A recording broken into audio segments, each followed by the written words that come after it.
already know the drill. We back again with another episode of Buckle Up with the Boys. Don't forget to like, comment, and subscribe. So strap on your seatbelts, cause it's all pedal to the metal from here. And without further ado, your amazing host, Drew, Billy.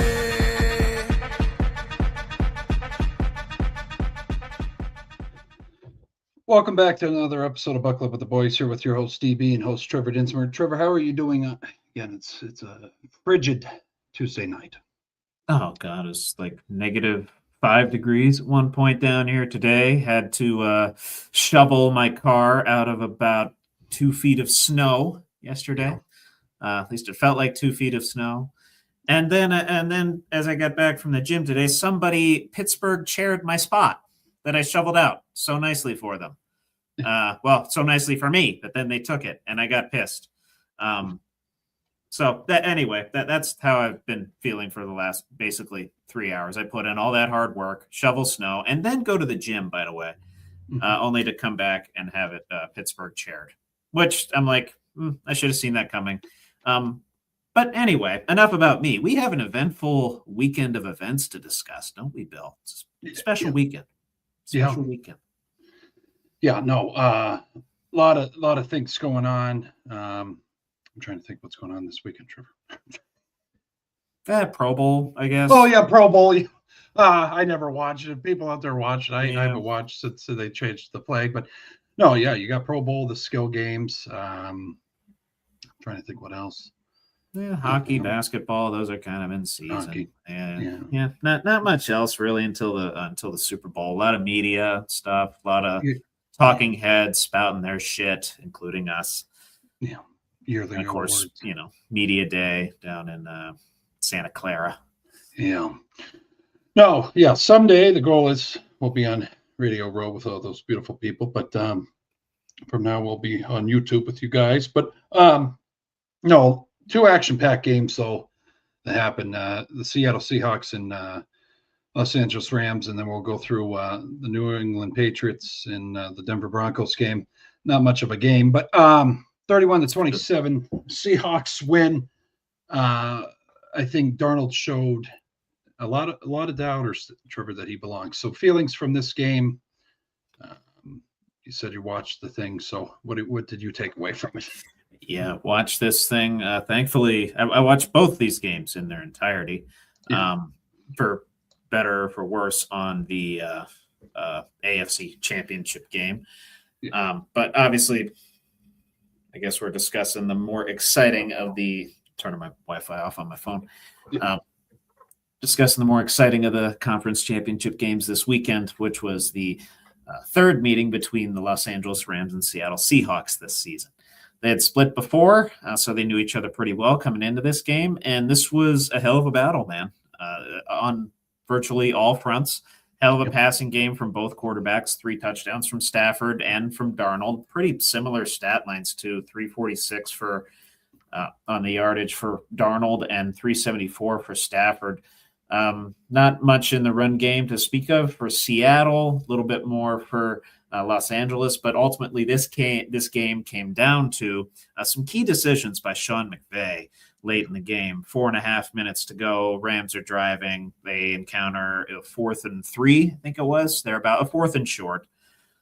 Could get a first down without going to the end zone.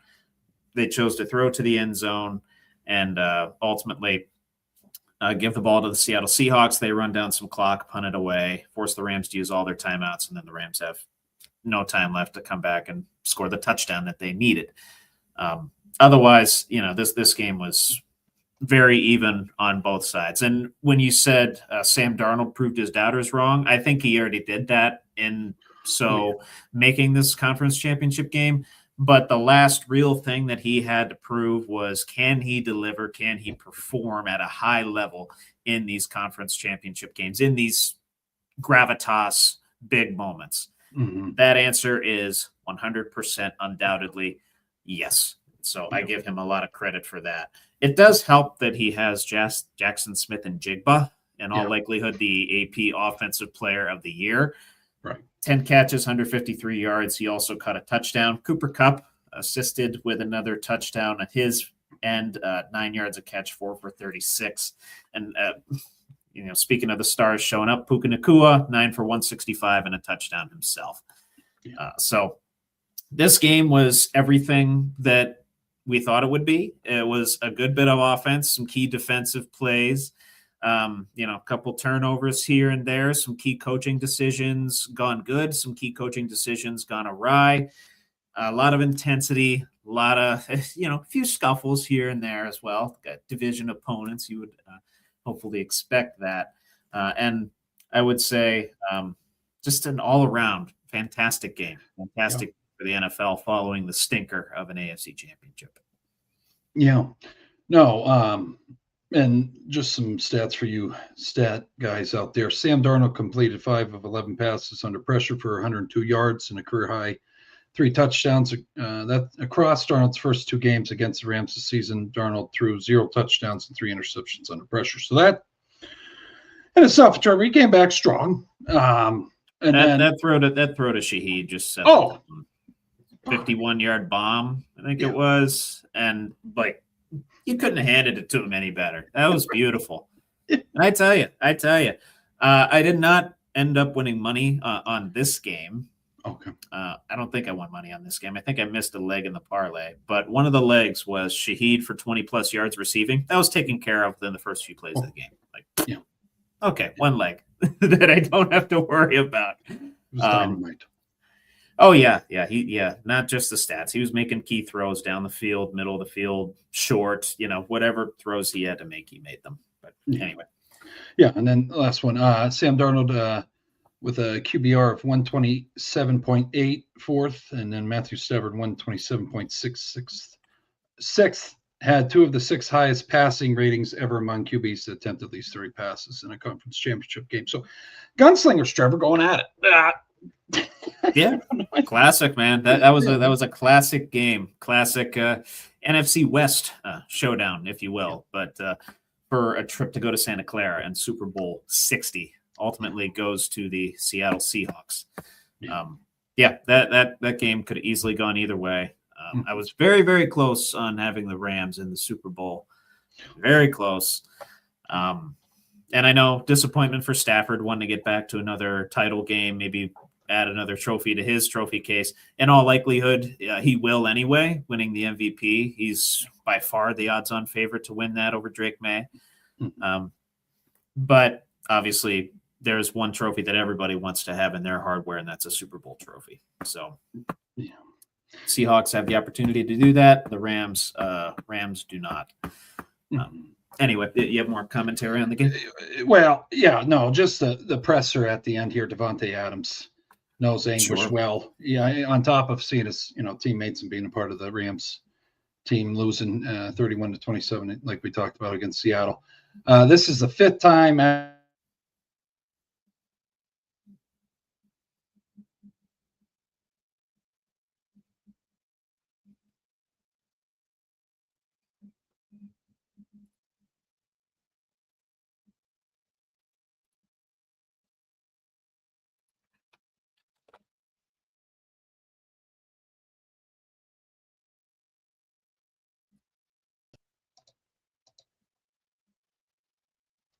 Okay, I don't know what the fuck happened there with StreamYard. Anyway, you here, Trevor? You hear me? Yeah, no, I'm good. Oh, okay, all right. I was checking my Wi-Fi. I was checking my Wi-Fi, but we're good there. It's the freaking. They just sent me a thing on here. It's a weather warning that they might have connection issues, whatever. But anyways, Devontae, good to know. Yeah. Go ahead.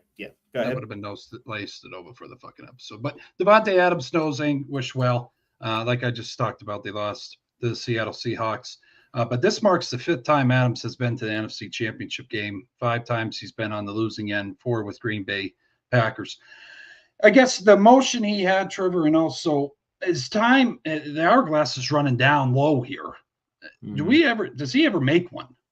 Or does he go on a team next year that's contention? That is a fantastic question. I know he has a year remaining on his contract, and the Rams would have, he has a cap hit, I think, $28 million.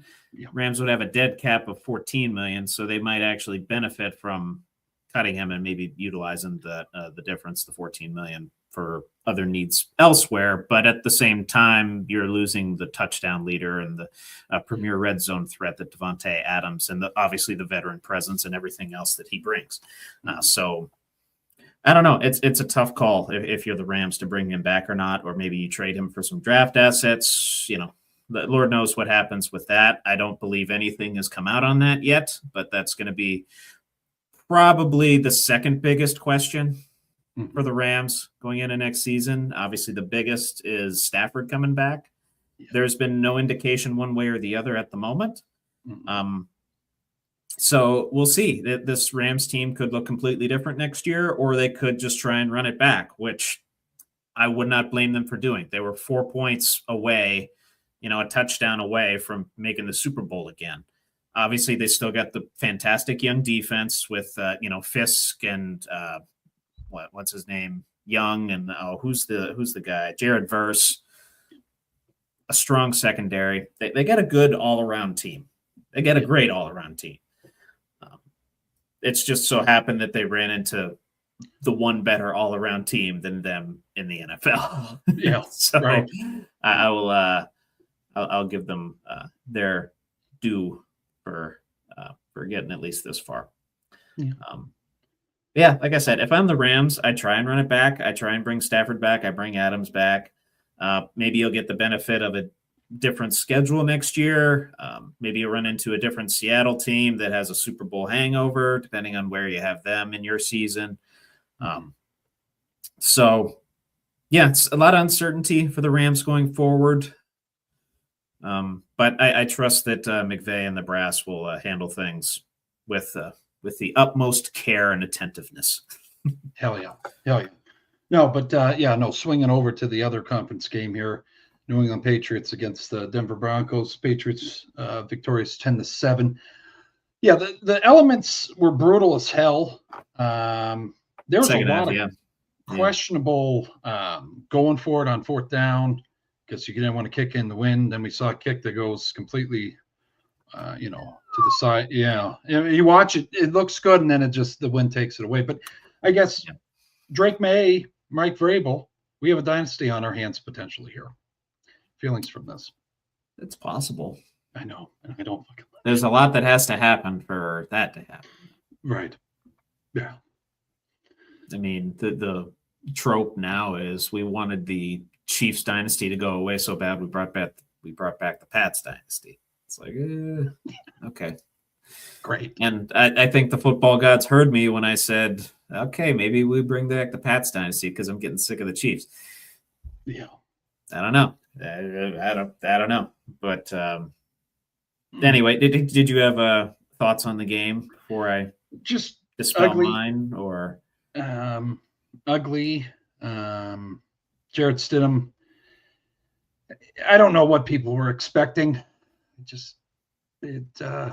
All out fucking Patriots defense with their ears pinned back, and this guy has thrown a ball for 700 days, more than 700 days, and I think he's getting a little more criticism than he should online. I don't know what we were expecting. It's not fucking Bo Nix.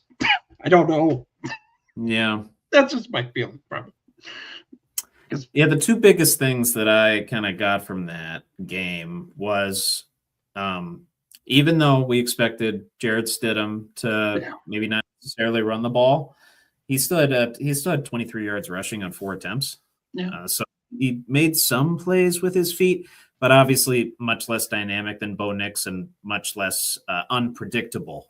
Apologies for the grammar Nazis and the double negative there, but much less unpredictable than Bo Nix. Yeah. But then on the other side, you have Drake May, who by no means had a good game.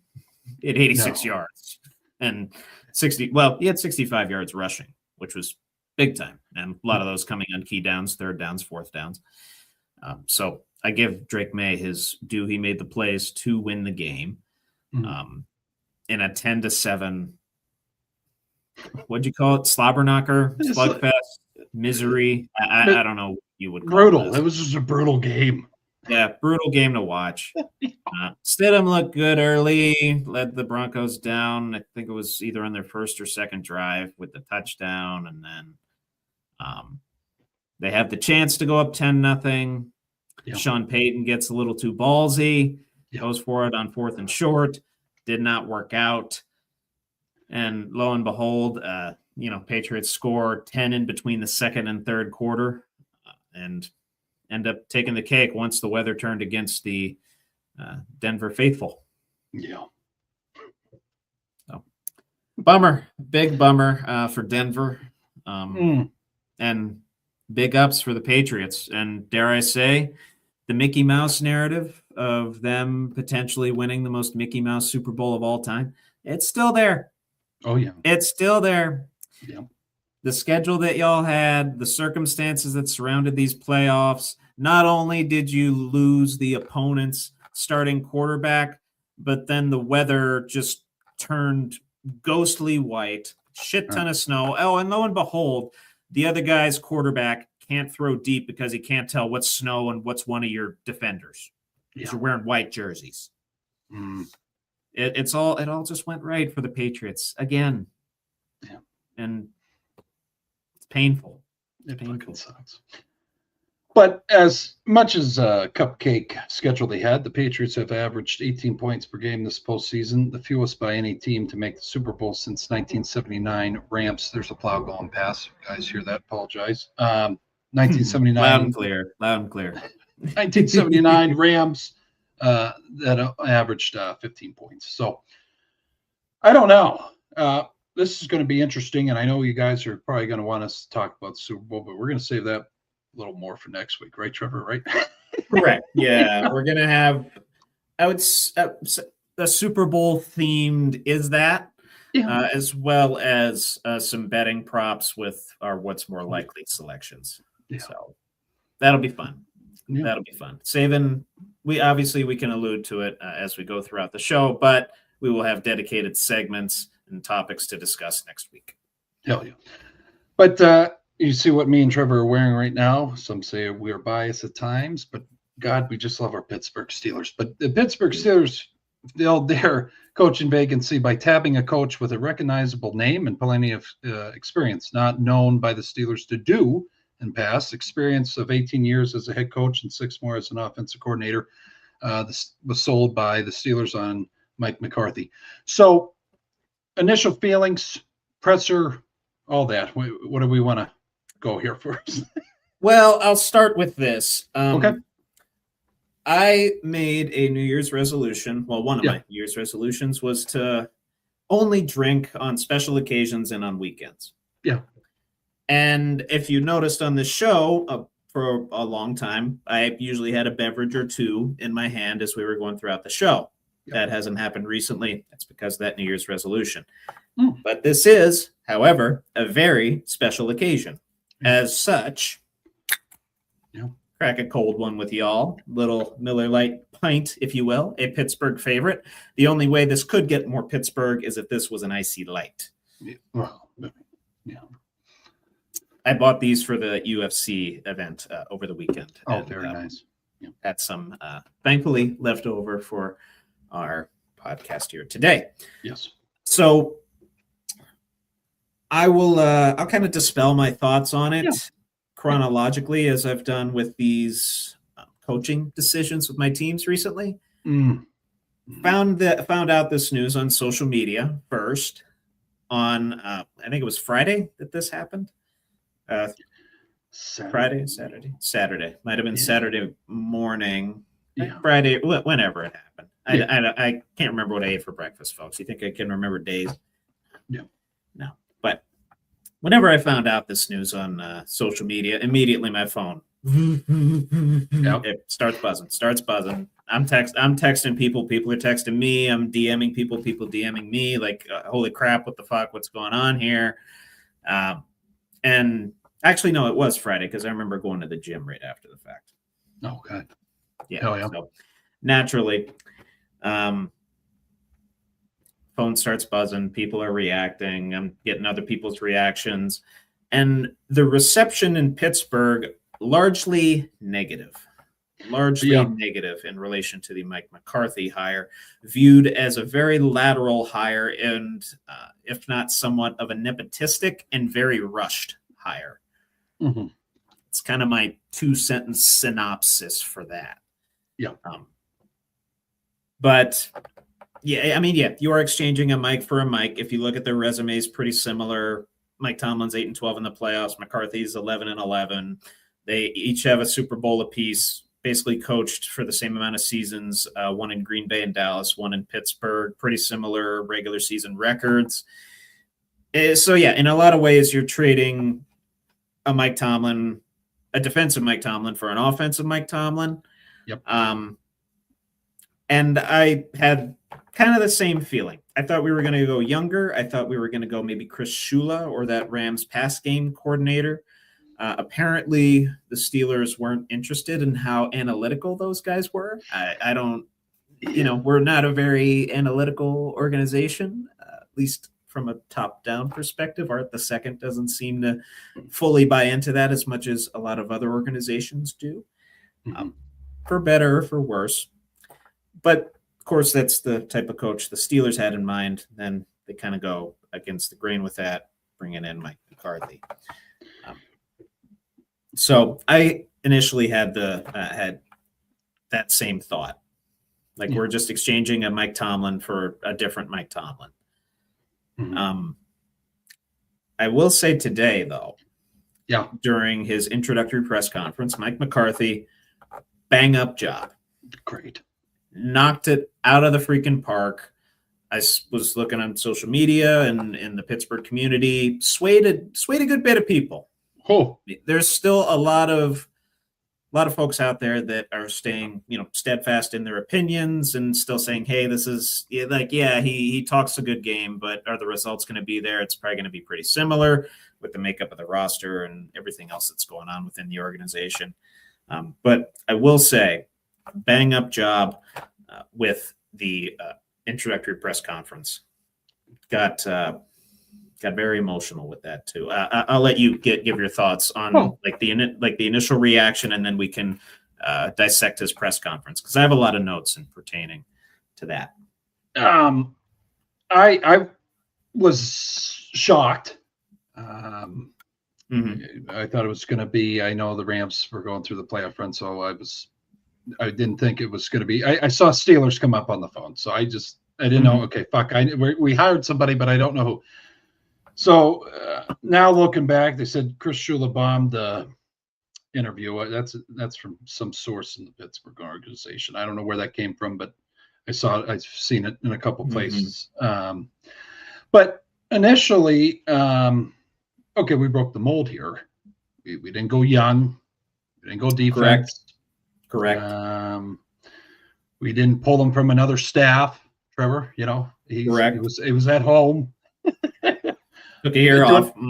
Doing Pat McAfee show, and but some reason I got excited. I just equate him to. I don't think about, and I said it in my initial feelings video on here. I don't equate him to his time in Dallas. I just remember him in Green Bay with Brett at the end and Rodgers. Sure. And because you can't fucking run an organization under Jerry. I'm sorry, or run a team under Jerry. You just can't. You have no strings. It's very difficult. You're on a very tight leash. Yeah. So excited, but okay, who the fuck's gonna? I thought of coordinators. That's kind of where my mind went. I didn't really care about him, his image. Everybody likes to comment on that. God, he looks terrible. Whatever. I don't care what he looks. If he can coach football, that's all I give a shit. That's all I give a shit. Look at Andrew Reid. I mean, we're going to talk about body image. But no, I was excited, but also nervous at the same time. Those initial thoughts. I didn't want to crush him down. I wasn't pissed. But we'll take sure. Yeah. And I will say, I was shocked as hell because you got on Instagram, and I think you posted it on YouTube as well, that shorts video. Yeah. You were very dissecting the hire, kind of picking apart. Yeah, this guy develops quarterbacks. Yeah, we have an offensive mind now. Like you said, just now broke the mold in not hiring a young defensive mind. You had the most positive reaction that I got out of anybody that I talked to. Dead ass. Which is why, when I was texting you about it, I was grilling you a little bit. Like, what's so positive? What's so positive about this? Because all I had gotten thrown at me was a hell of a lot of negativity. Why are we doing this? We're hiring a soon-to-be 63-year-old that's going to be doing the same thing Mike Tomlin's doing in terms of results. So it's it was a breath of fresh air to find you to be the most positive out of all of my friends and family in reacting to this situation initially. Yeah. Any other thoughts on that before we dissect the presser? This is a 33-minute presser we got to dissect here. Well, I'll just throw out here, and then we don't have much after this. So I told Trevor before the show when we were BSing that this is probably going to be a long conversation. So strap in, folks. But I'll say this. Yeah. I think it's unfair. The guy's a yinzer. That's what I went to first. He knows we expect dominance on the defensive side of the ball, but he's bringing a different element to the offensive side, which I just think it's harsh. Some of us, fans out there, we don't fucking know what that looks like with an offensive-minded coach. That's kind of just where I'm at with it. You know what I'm saying? Like, I don't. Our fathers don't know that. I think it's the biggest thing is going to be his defensive coordinator hire, and we can get into that. But I think they're retaining Terrell Austin. Well, yeah. Yeah. We'll keep it moving with the. Okay. Yeah. You want to. Sorry. You want to dissect his presser? Get back to the positive stuff. Yeah, his presser. Give you time to. I'll say. I got choked up. I don't know why I did. I just. People are saying what the hell? Because he got choked up. I mean, well, how he was just talking about the organization, and then how he was born at Mercy, and he came home in those colors, and it's very. I just think there's a different element when you have a guy that was a fan of the team. Like, I think he's going to take it more serious than Chris Shula would have, or Anthony Weaver, or Brian Flores, or whoever the hell else was out in that coaching. Circus that we could have brought in. I just think he's going to take this personally if he fails. That's why I was taking. She's like, you're fucking crazy. I said, this is a big fucking day. You know what I mean? This is the only third coach you and me have seen the coach the Steelers. So I don't know. That's just my initial thoughts. And then there was another quote. You give your thoughts, Trevor. I don't want to. No, sure. To kind of get into the more, I will comment on the emotional side of things. And I think it was Bryant McFadden, an analyst. I think it's on one of the ESPN programs. I can't remember exactly what it was. Maybe Colin Coward's. I can't remember. But I just remember seeing the quote from him that he's not professionally invested in the Steelers. He's personally invested in the Steelers. Correct. So I will give him the nod for that. And as such, I will be invested personally in him as I am the Steelers, which means I will praise you when you do well. I will criticize you when you do bad.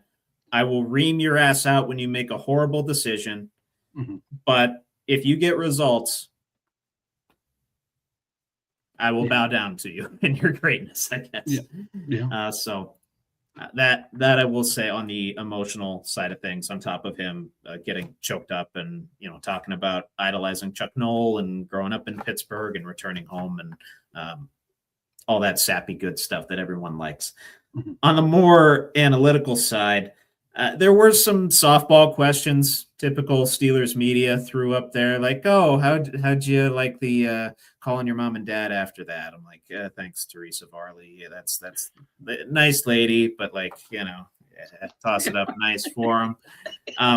There were some harder hitting questions. So, like, what's the plan with Rodgers? Right? Yep. Mm-hmm. Gave no definitive timeline with that. They're still honestly just trying to figure out timelines. He spoke about not even getting into the office yet. He hasn't got that can of icy light that's been there since Cowher's days. But we don't know the plan for Rodgers. Said he is committed to developing Will Howard if it comes to that. And of course, working with Mason Rudolph to get the most out of him with those guys being under contract for next season. In regards to the defense, actually, I do want to talk about one more thing on the offensive side. He'll be calling plays. be calling plays on the offense. Once I heard that, I'm like, oh, taking it out of the OC's hands, because we've endured bad offensive coordinator out of bad offensive coordinator and bad offense after bad offensive coordinator. It's Matt Canada, Arthur Smith. What's that? Randy Fichtner. Randy Fichtner, thank you. Todd Haley. Yeah. Holy crap. It's been one on top of the other on top of the other. And now we get a guy that knows how to run a damn good offense. Knows how to run a damn good traditional West Coast offense. He'll be calling plays for us. And I can't remember a time, it might be the first time in history, that a Steelers head coach is calling the offensive plays. That's, I know so. Cowher didn't do it. I know Tomlin didn't do it. Noel definitely didn't do it. No. So before Noel, it might have happened when staffs were smaller and roles were a little less specialized. Mm-hmm. But that struck me right away. Like, oh, okay, he's really yeah. It does concern me a little bit that in his tenure in Dallas, at least I think it was toward the end there, he kind of got away from running the ball. Yeah. Granted, didn't have the best backs in the world to do that. But he did say in this presser that, the foundation of the West Coast offense is running the football. So he's committed to running the football, which if you came into Pittsburgh and you said, we're not going to run the football, I think we would have chased your ass out already. Like, you'd have been gone. Mm-hmm. So good credit on him for that. On the defensive side, maintaining the 3-4 defense that Bill Cowher built and, went through Tomlin and now on the way, all the way through Mike McCarthy. We'll see what comes of that personnel-wise. A lot of decisions to be made there with a lot of veteran guys. Obviously, we're going to have Watt still, in all likelihood, going to have Cam Hayward as long as he doesn't retire. So we'll still have some of our centerpieces. But the scheme, and he said even the verbiage, will stay the same on the defensive side of the ball. Yep, 3-4. Yep. Yeah. That's really kind of the technical points I wanted to talk about too. Looping back to the emotional side, did have some family members there and did reference 1137 Greenfield. That's where the Super Bowl party is going to start if and when he brings Lombardi back to the Pittsburgh Steelers. And I'm like, that's an awesome touch right there. Yeah. The guy killed it in his presser. Like I said, swayed a lot of folks. I'm not fully sold yet. I got to see what happens in training camp. I got to see what happens this offseason. We're going to be invested during the season, whether we get our hearts broken or not, whether we have another first-round exit or not. We're going to be fully 1,000% invested in the Steelers season. And at the very least, we have a breath of fresh air from the head coaching spot to maybe look forward to mix things up. Maybe things will look a little different this year. There's As I think it was Schottenheimer once said, there's a gleam. Yeah. Let's go get the gleam. Mm-hmm. No, and two, I think the hell was I going to allude to here, Trevor? God damn it, that just went past me. People. Yeah, that's it. That's what I wanted to bring up. People bringing up that Highsmith was the only guy that was there from the active roster. I think we're reading a little too much into that. They wondered why TJ and Cam wasn't there. Guys might be on vacation. Okay, we don't need to fucking read into that. I mean, they got a jet to Florida that, Florida just opted out of this whole winter storm that we have. So maybe they just got a flight down there chilling for the week. I actually did not know that. That's a good point. Highsmith was the only player there, right? Any coaches, any other personnel? Shazier was there. I want to say all right, Taylor, awesome. For some reason, and Joey Porter Sr. was actually there, I think. If I'm not mistaken, when in the full group photo, I'd have to look on Instagram. Sure. Yeah. But clickbait guys just want to comment shit. I think we're reading a little too far into that. But yeah, any more thoughts though from McCarthy's hiring here? My feelings remain the same in that I think we may have hired, we just exchanged a mic for a mic, But at the very least, I can say this. McCarthy seems to be much more candid, open, and emotionally invested in what he's doing than maybe his predecessor was at the very end there. So at the very least, he's going to take losing personally. He's not going to give you your typical Tomlin-isms. Hell, we might have to develop some McCarthy-isms over these next 5 years. Yeah. He's going to be personally invested in this team, as a lot of the fans are, and he's going to take losing like a lot of the fans do, and he's going to take winning like a lot of the fans do. Yeah. Hopefully he has sustained success in Pittsburgh. I wish him well. I will root for him. I will root for my team. And best of luck, Mike McCarthy. You have a hell of a task ahead of you. Yeah. No, just want to say this one thing from his presser I caught onto that I forgot to say, Trevor, was team's a family. He's going to treat it as family. That really, that sold me there. That's the line that sold me. But now switching over here, we have another hiring that happened here today, officially. After searching far and wide for their next head coach, Philip Rivers pulls out. McDaniels for the first time in his life, by the way. Well, right. And then, McDaniels doesn't even show up to the interview. He's now the OC for the Chargers. But Buffalo Bills are promoting from within. Buffalo on Tuesday promoted offensive coordinator Joe Brady as the club's next head coach. The team announced Brady's ascension to the top role in Western New York was first reported by Ian Rappaport. So this is interesting, Trevor. We go from a guy that gave you a whole bunch of wins over 9 years. Yep. Now you go to your offense coordinator, who will still remain as the offense coordinator, just in a head coaching role. Where do the Bills go from here? I was very shocked they hired Joe Brady. Yeah, that's an interesting one. I mean, the joke kind of remains the same between the Steelers and the Bills, does it not? Like, the Steelers hired another Mike Tomlin. Only an offensive mind. And if you're the Bills, you literally just hired another McDermott. Yeah. A guy that even looks like McDermott. He does. I told you that. A guy that's McDermott's underling. Like, that's bizarre to me. Like, you go to Philip Rivers, you probably go to a couple other guys, and then with a lot of the good guys still on the table. Shula's still on the table. That Rams passing game coordinator, he's still on the table. Obviously, Mike McDaniel went to the Chargers as OC. He even, like I said, he brought in Philip Rivers. That didn't work out. And then all of a sudden, you just basically decide to punt and say, yeah, let's just get McDermott 2.0. Mm-hmm. That's bizarre to me. That's bizarre to me. I mean, definition of insanity right here. You're basically going to try the same thing again and expect different results. Like, what's Joe Brady going to do philosophically, both on the offensive and defensive side of the ball? What's he going to do personnel wise that's different from McDermott? That's my biggest question. Mm-hmm. Obviously, that question is going to be answered here in the coming months through the draft, through free agency. But, a lot of that is up to Mr. Bean as well. Yeah. Which, this is baffling. It's just baffling to me, this way this Bills organization is operating right now. Yeah. Like I said last week, maybe Pagula he's not working with a full deck. I don't know. Yeah. Yeah. Maybe they're not working with a full deck and evaluating all the potential candidates for this hire. Mm-hmm. So no, I don't know.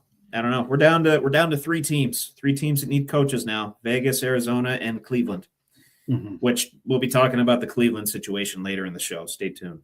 Fucking disaster. But as far as the Bills situation goes, it's largely status quo, is it not? Yeah. We sat here last week and some people that liked my opinion on Pagula's presser, some didn't, whatever. You saw it. Yeah. You can perceive it however you want. Now you go and make this fucking move. I just want to come at the Bills Mafia here. That was, we need to do this change. Like you said, okay. So the main thing was get a Super Bowl. I just don't know this guy right here, are you expecting a fucking Super Bowl next year with the team you have? I mean, there's your cap space isn't good. This guy's just going to get the feel of running it the whole team, not just the offensive side of the ball. How much? I just, Trevor, you got to sit here and look at this, not even as a football fan, but just as a person. Like, what the fuck were you thinking? Like, I don't get that move. You had Dable in there.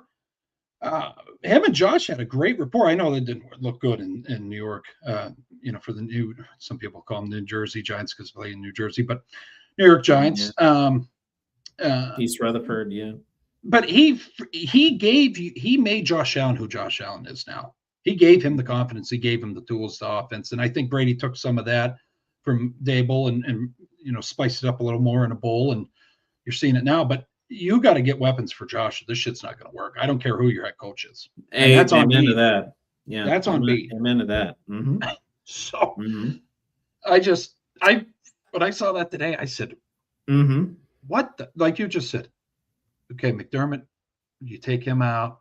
This guy's just McDermott. He's going to have the same staff, or what? Are we clearing the house? I don't know how that works. Like, do they get to decide still if they're hired within? Do we know this? Repeat the question. Sorry, I was reading your dad's comments. No, you're if so they hire within. Does he have the option then to get his own staff, or does he have to keep the staff on that? I would venture to guess he has the option to go hire an OC. Well, he's going to need an OC now, or they might just promote from within and then just hire one of the low-level guys, one of the position coaches. They might just, go that way. And I can tell, Billy, you have in-depth sports conversations with your dad, by the way he comments on the show here. Yeah. Yeah, and I agree with that latest sentiment there. That one that interception called on Brandon Cooks, not great. And just keeps going. Snowballed into this, no pun intended, snowballs into this chain of events that we're seeing now, which is, I don't want to call it an unraveling, but they just scapegoated McDermott to hell. Oh, fuck bad. Real bad. This is one of the more obvious scapegoat jobs that I've ever seen in my life. I can't recall the last time somebody was scapegoated like this. I'd have to go back and, my Rolodex of thoughts, but nothing stands out in the last 5 to 10 years of somebody being scapegoated like McDermott did here. So it's shameful for him. And shameful for Bills Mafia too. You're coming around, but I sympathized a little bit more with Bills Mafia than you did for a long time. I think you're starting to come around now. How cursed that organization is, how passionate that and dedicated that fan base is, in spite of their bad luck and misfortune. Yeah, they go through a lot, and right now they're probably going through it a little bit too. What was, if you don't mind my asking, Taylor's reaction to this, and maybe her side of the family? Not happy. Not happy? No. I can't imagine they were happy when McDermott got fired. Not happy when McDermott got fired. And, I try not to push because I'm so fucking negative towards the Bills, Trevor. But I'm like, I just said to her when McDermott got fired, I just said, I really wanted you to see a Super Bowl. I wanted you to see Josh because she loves Josh. Josh played. Who wouldn't love Josh? Yeah. But I just think that decision just completely fucking derailed that. Like, I just don't know. And now she was feeling that before I even said that. And it's just the positive people are trying to throw at me here. And I looked it up, and I just want to say, I'm not going to give their names out there, but I got 3 or 4 text messages, Bills fans, from up in Buffalo. Well, look what he made: Burrow, Justin Jefferson, Jamar Chase, and LSU. Motherfucker, they were early superstars. That's not. That's cool. He did good at LSU, Trevor. But you're talking about 3 premier cream of the crop athletes there. Okay, so I don't think that's a good comparison to what he's doing with the Bills now. You know what I'm saying? I agree. I mean, all 3 of them, if they keep going how they're going, they're going to be Hall of Famers. So I don't know. I agree with that. But no, it's just depressing, and you kind of just feel it in this Western New York region here. It's where do we go from here? And people were crying over McDermott. Like why would you do that to us? Yeah, there for a decade, turned them into a perennial playoff contender. Yeah, but unfortunately, never even saw a Super Bowl appearance. No, and we'll see what Joe Brady does. I wish him luck. He has a fucking tough bill to live up to here, Trevor. So, but that's unintended. All... Said tough bill to live up. Yeah, I didn't mean. Wow, I don't know what Pagula wants. I don't. I think I do. I don't know. I don't know if Pagula knows what Pagula wants. Yeah, it's just like okay, he did really good on our offense. I would like to think he wants a championship, but in order to go after a championship, you might have to take a couple of risks. Yeah, what risks has he really taken? Yeah. Firing McDermott, that's a pretty good downside risk. I can tell you that. Yeah, I'll ask you this, and then that's all I had. Is he holding on to? And I didn't say this last week, and I really thought about it, and I'm like, fuck, I wish I could just because we got lives. And I don't know if people would do it, but I'm like, I'd love to get right on the camera with him and ask this question. But is he holding on to Bean? Did he promote Bean? He's okay kicking McDermott to the curve because he found Josh. That's what I thought about this entire week since our 5 days. Did Bean even draft Josh? I believe so. He found him in Wyoming.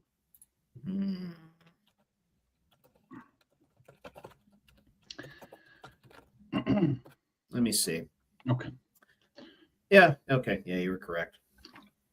That's just only thing that explains it to me. I don't know. I don't want to get inside that guy's head. Okay, but it would kind of make sense. You know what I mean? Like, it's one possible explanation. I would think that's the most logical. It's the most logical one that I can think of, anyway. Yeah. It is what it is, though. But again, good luck, Joe Brady. That's all I had. I'll be going through is that tonight, but we'll go over to Trevor's segments and news before then. Yeah, he hasn't. Billy hasn't even revealed the topic of the is that segment, so we're going to be completely on the cuff here. But we will get to that after we do what's more likely. Yes, sir.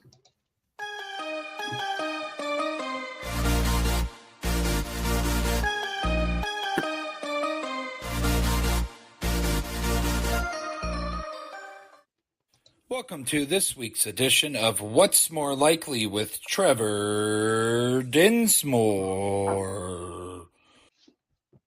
I gotta start doing something during that. Like Trevor, we could get noisemaker. I gotta. Yeah. Oh yeah, do one of those like little birthday whistle things. Yeah. No, do that. Yeah. I think I have a kazoo. I have a harmonica right here. That would be badass. Yeah. All right. They do a little Piano Man for everybody. We'll see. That would be fucking cool. I like that. I gotta learn first. I gotta hit the books of harmonica playing.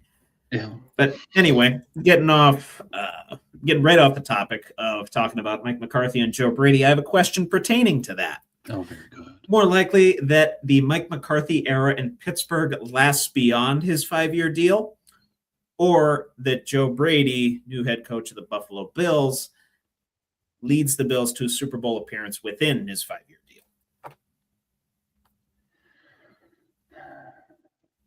I got to go with the first one. McCarthy? Not being no bias there. I know. Yeah. Well, you're wearing a fucking Steelers hat. Sure. Yeah, I know. I'm like the Steelers media. I'm giving you a little. Putting it on a tee for you. Bean has to really do some work here on that wide receiver core, and also on the defensive side of the ball. He does. Yes. Lost Joe Bosa, so that's why I'm answering how I am right there with McCarthy. So, yeah, that's valid. Yeah. That's valid. I mean, if the Bills couldn't do it with McDermott, and the path was, I don't want to say as easy as it ever was, but like the path was very clear. Like you didn't have Mahomes, Burrow, or Lamar Jackson to run into this time around. You had a second-year quarterback, and potentially another second-year quarterback after that. So I don't know. It's tough. Yeah. Tough to deal with. Yeah. So I'll go with McCarthy lasting beyond his 5-year deal. I don't know if either of those happen. McCarthy is going to be 63 very soon. Mm-hmm. In order to, he'd have to be pushing his 70s as Steelers head coach.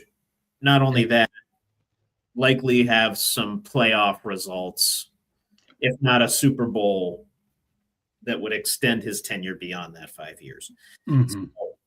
But just for the fact that I've only seen Cowher was around for, 16 years, 17 years? Yeah. Tomlin was around for 19? 19. So I've only seen long tenured Steelers head coaches. That's what I'm saying. Gonna go with history predicting the future here, and McCarthy goes beyond his 5-year deal. Yeah. Mm-hmm. So, any other commentary on that? He's at home. I mean, I guess to travel, but if he brings us a Super Bowl, Trevor, within the 5, I don't know. That's the only pretty interesting fact. But he said it today. He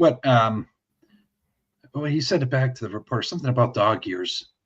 I don't look at it like that. If I do, I feel like I'm in dog years. He said something back to her that was witty, and I'm like, all right, he might be here for a little while. I'm all right with that. Yeah. And honestly, his press conferences might be a little more entertaining than that predecessor. That'll be. I mean, Tomlin ripped off the Tomlinisms, but I thought McCarthy's that candid. Oh yeah. Something tells me that he can drink both of us under the table. Is that bourbon? Oh yeah. Just a hunch. Yeah. Might be the big gut. I don't know. Yeah. But anyway, moving forward. More likely of the losers during conference championship weekend to return to conference championship weekend next season, the Rams or the Broncos? I'm just not comfortable. I mean, McVay is always a factor, but the unknown with Stafford and Devontae, Correct. Bo Nix and Sean Payton. Mm-hmm. I got to go Broncos. I was thinking the same thing. Yeah. And I did some draft analysis here too. Rams have 10 picks in the upcoming draft. The Broncos have 9. However, 3 of the Broncos ones are in the 7th round. A lot of late picks there. But still, they're going to have, honestly, both teams are going to have 2 of the better defenses in the NFL going forward. Both are very youthful on defense, and we saw both of the defenses carry them to conference championship weekend. Top of, the offense is developing along the way. If the Stafford thing and the Devontae thing were like 100% known right now, I would probably say the Rams, because obviously you got Nakua coming back as well and a proven coach in Sean McVay. And I will say this, from a coaching perspective, I do trust Sean McVay more than I do trust Sean Payton. Oh, yeah. Mm-hmm. So I'll just leave that there. But that being said, with a little bit more certainty in the roster and who's coming back next season, I'll say the Denver Broncos as well. Yeah. Mm-hmm. It's Mike versus Mike in the Super Bowl. Who would have thought? That's there's a lot of mics to talk about this week. I just have to throw this out here too. I love Pittsburgh fans. It has nothing to do with what we were just talking, but somebody commented on his photo with Rudy and Omar, and someone put he only hired him because he has the same name. All right, dude. I don't think so. He didn't have to change like when he calls him, "Hey, Mike." You know what? Yeah, hey, Mike. Yeah. One less, one less name to change on the nameplate on the desk. I guess. I don't know what the fuck. It was so stupid. You just write McCarthy on a piece of tape and tape it over Tomlin on the office sign. Yeah. No, a lot of mics. Yeah, a lot of mics. A lot of mics. Does he go by Michael? I don't know. Michael McCarthy? Nah, I think he prefers Mike. Yeah. I don't know of any Mike in the NFL that goes by Michael. being honest. Well, Michael Strahan, I guess. Yeah. From back. Yeah. But currently, I can't think of one. No. Regardless. Yeah. Regardless. I'll tell you what, maybe if I want to talk about McCarthy in reverence, I'll call him Michael. But if I'm criticizing him, I'll say, Mike, you got to do better at X. I like that. That might be a thing. Yeah. Maybe I'll make that a thing. Yeah. Anyway, we've been neglecting wrestling these past few weeks since we mixed up the structure of the segments. Did want to cover some Royal Rumble topics in advance of the first Royal Rumble over in Saudi Arabia on Saturday. Most likely to win the women's and men's Royal Rumbles. And I just got some names on a list here. I can pull up the full rosters if you would like me to. Or if you just want me to read the names off the list and pick from that, you can do that. But for the men, I wrote down some of the more likely options. LA Knight, Braun Breaker, Cody Rhodes, Obafemi, who's returning, by the way. Jacob Fatu, Gunther, who's going to pull double duty, going to wrestle Styles. Any member of the Vision, really. Bronson Reed, Logan Paul, Austin Theory. Then on the women's side, Liv Morgan, Charlotte Flair, Io Sky, Rhea Ripley, Becky Lynch, Raquel Rodriguez, who's honestly been on a heater lately. I like what they're doing with her. And Roxanne Perez. They'll go LA Knight and Roxanne. Oh, Roxanne. Really? Yeah. Yeah, I like Roxanne. I believe she was the Iron Woman in last year's match. Yeah. Okay. Yeah. Give me those two. Yeah, she lasted the longest. Yeah. Okay. Yeah. I like those picks.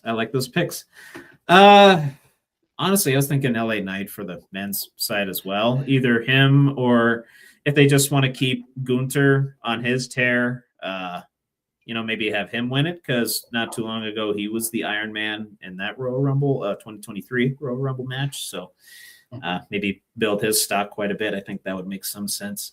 So I'll say Gunther on the men's side, which they'll put him over like Rover if he wrestles Styles and then wins the Rumble. That'd be kind of nuts. Then on the women's side, I think Liv Morgan makes the most sense. Yeah, I like Liv too. Liv is awesome. Have her wrestle Vicaire. I think that'd be a hell of a match. I think that, have a different Judgment Day member slot in after maybe Raquel gets disappointed and then, keep that infighting going amongst the Judgment Day. I think that would make sense. So maybe give Liv the nod. And honestly, Liv has earned it.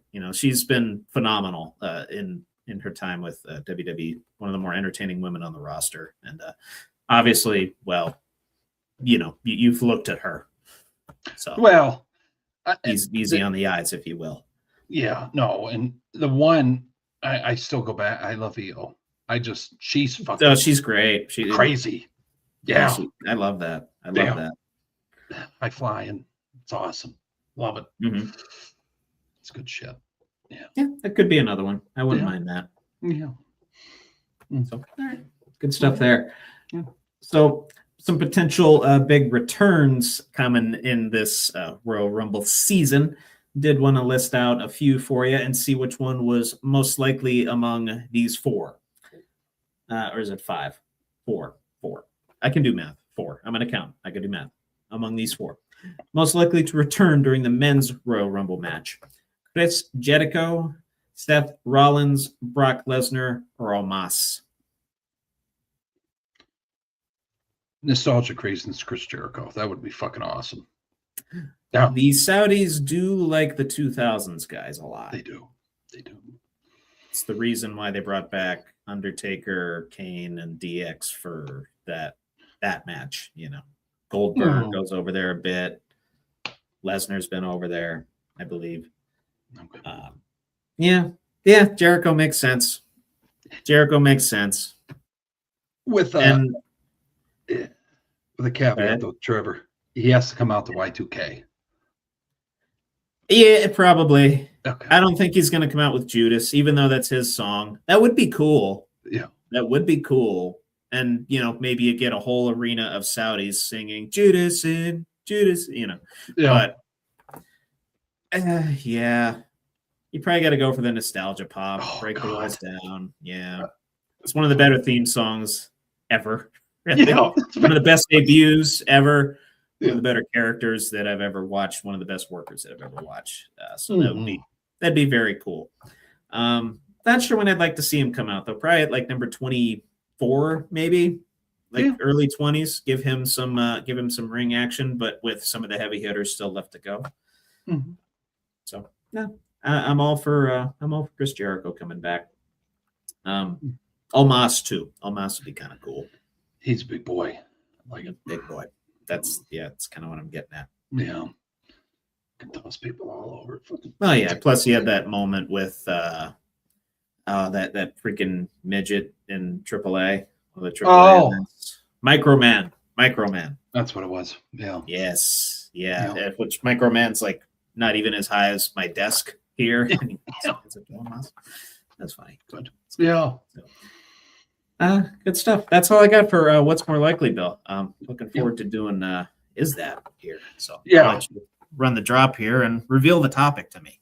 Gotcha. Let's see.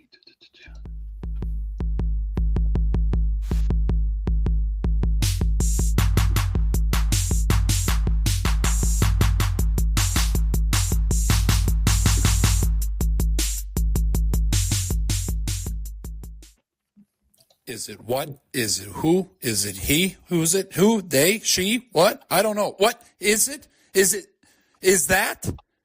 Is that? With Trevor and DB. Oh yeah. Again, we're keeping it, even though I swallowed the mic. But yeah.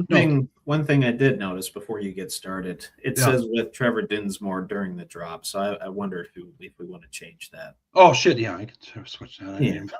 Switch that. I dead ass did not notice it until this week. I'll just put Trevor and DB. But yeah, it works. Go ahead. Anyway. No topic this week. It's a little ringer. I think last week Trevor did teams with 5 coaches or less. More than 5 coaches during this century. Yeah. Since 2000. This week, keeping the football theme, teams with Hall of Famers over 20 players. Oh boy. Okay. A little ringer. Yeah. And I'm gonna keep track this time. Okay. When you get right and wrong. I'm gonna do a little I don't know what do you call it where you just do the lines and count it. Tally. I don't know. Tally. Thank you. I'm gonna tally what I get right and wrong. Okay. So we got 20 here. Stick around with us. 20 players, 20 teams. 20 more. Yeah. 20. Is it 20 or more than 20? 20 or more. 20 or more. Okay. Yeah. Okay, so we'll lead off here. Green Bay Packers. That's easily more. 34. Yeah. By far. Yeah. I think that they have the most, or is it the Bears?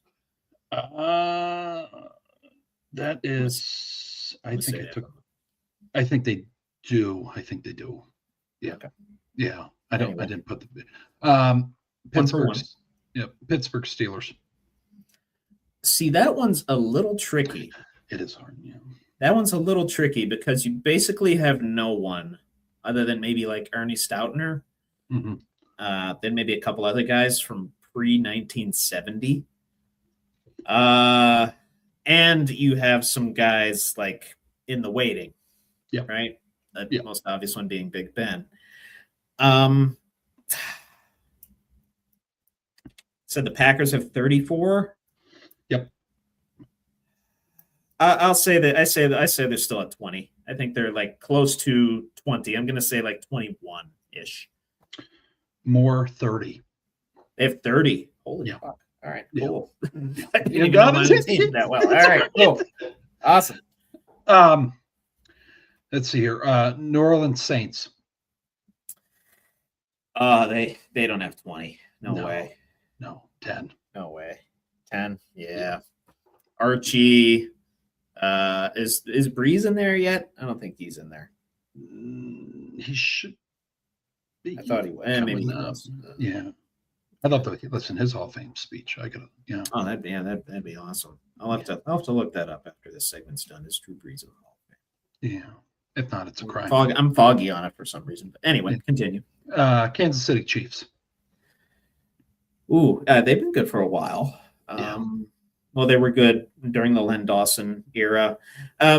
Question 2, does this include coaches or is it just players? Coaches, yeah. It includes coaches. Okay, Yeah. thank you. Yeah. Which I know Hank Stram is in there. Len Dawson. I'm gonna say not. They don't have 20. They have less than 20. 25. 25. Oh wow. Yeah. Okay, I got that one wrong.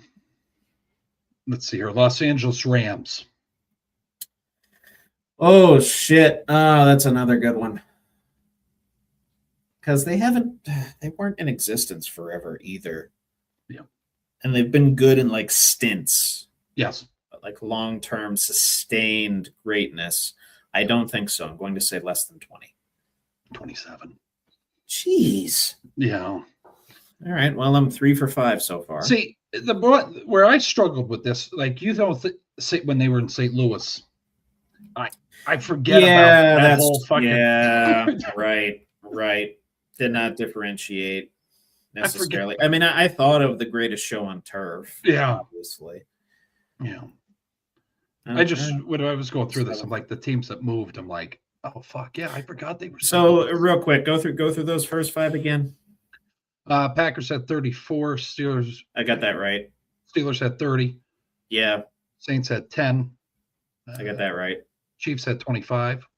I got that wrong. Rams had 27. I got that wrong. Okay, so last 2 I got wrong. 3 for 5. Just making sure my count was right. Continue. Detroit Lions. They've been around forever. Old. Yeah. That's what I mean. They've been around forever. Yeah. I'm going to say less still. 22. God. Yeah. Good topic here, Bill. Yeah, no, this is a soft toss, though, right here. This one. Houston Texans. Less.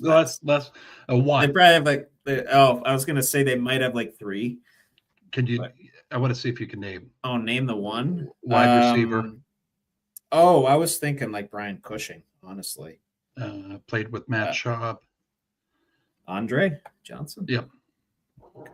He's the only one. Yeah. Damn. That's it. Wow. Yeah. Arian Foster, maybe someday. I hope. He had a decent career. People forget about him.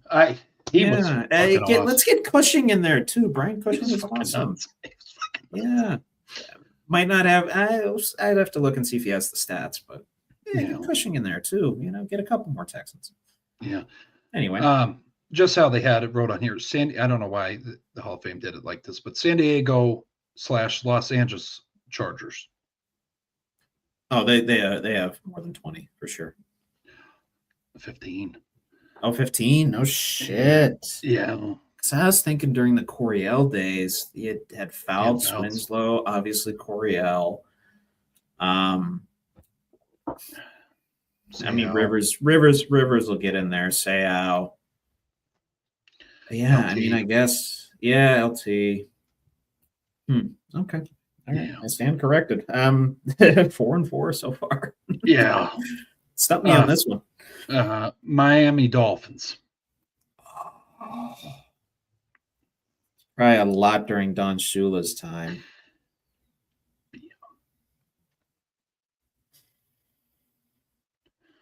But like in the 2000s, who would really have gone there? Jeez. Dolphins. I'll say less than 20. You got it. 17. 17. Okay.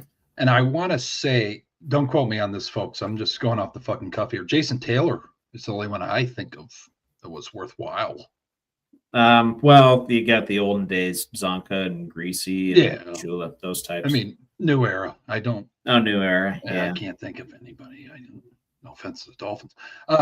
New York Jets. They've been around for fucking ever. That's the problem. They've been around forever. That's the issue. That is the issue. They can't have that many though, right? Because they've been an abysmal franchise for a long, long time. Yeah. So I'm going to say less. Where the hell are they? 20, right on the cusp. Well, I'll give it to you. Okay. All right. Yeah. Oh, what was the caveat? Was the stipulation 20 or more? 20 or was more, it? yeah. Oh, so if it's right on the borderline, we'll just call it. Yeah. Okay. Yeah. All right. Cool. Because I like they kind of I'll made take it. I saw them first. I'm like, okay, if the Jets have 20, you might Yeah. have to make this the cut because I didn't expect them to have. That's valid. Okay. Okay. This shoe in here. Seattle Seahawks. Seattle Seahawks. Yeah. Oh, no, they can't have 20. 13. 13. Yeah. Yeah. I mean, they've had some great players, don't get me wrong. Oh, yeah. Sean Alexander. And, yeah. But yeah, they're an expansion team, so no. Yeah. I know what people want me to call them, but we're calling them what they are now. Washington Commanders. They definitely have more. 32. Definitely have more. Yeah. This one was shocking. So we got to think of the Oilers here. Tennessee Titans. Oh, okay. Yeah. Okay, so you're thinking Oilers Titan continuation to the Yeah. Titans. Yeah.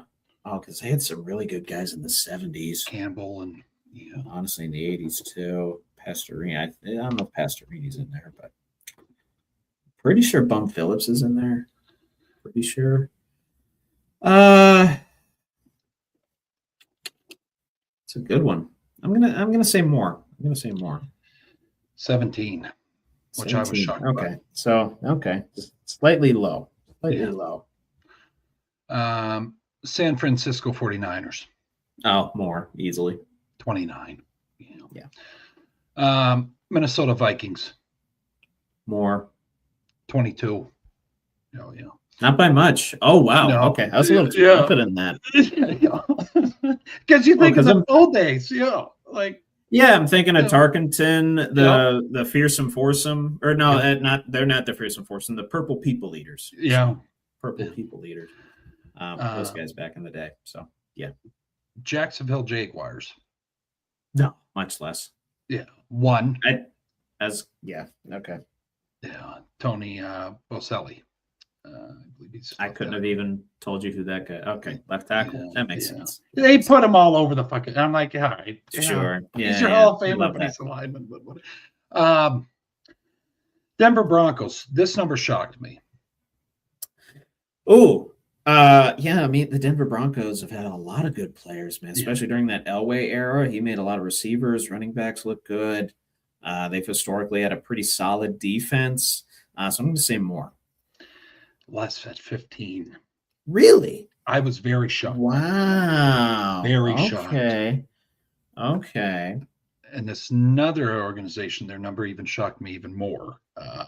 Cleveland Browns. They've been around forever That's during the problem. olden times. Yeah, that's kind of the issue. Is they haven't really had anybody since I've been alive. Not that I can remember. Well, Joe Thomas. Is he Hall of Fame eligible yet? I believe he's in the Hall of Fame. He is in the Hall of Fame? Yeah. Okay, that makes sense. That's the only guy I can think of from the modern era, but they probably have had like a bunch of guys from the old Paul Brown times. Jim I mean, I don't know if they were as storied as the Packers. Sucked in the 70s, 80s. Obviously, they moved to Baltimore in 95 because they were so damn bad. Man, this might be controversial. I'm going to say less. 23. 23. Shit. Yeah. See, my instinct was to say more just because of longevity. It's just when you But, hear like- someone say the Browns suck and they have Yeah. more than the Agreed. Broncos. It's And the Hall of Fame's in fucking Ohio. yeah. Yeah, I took leave of my senses with that one. I'm Yeah. 11-7 so far. Not 11-7. Last two here. Dallas Cowboys, More. a 32. Yeah. And then to close this out, because I didn't want to put the Ravens on here, Buffalo Bills.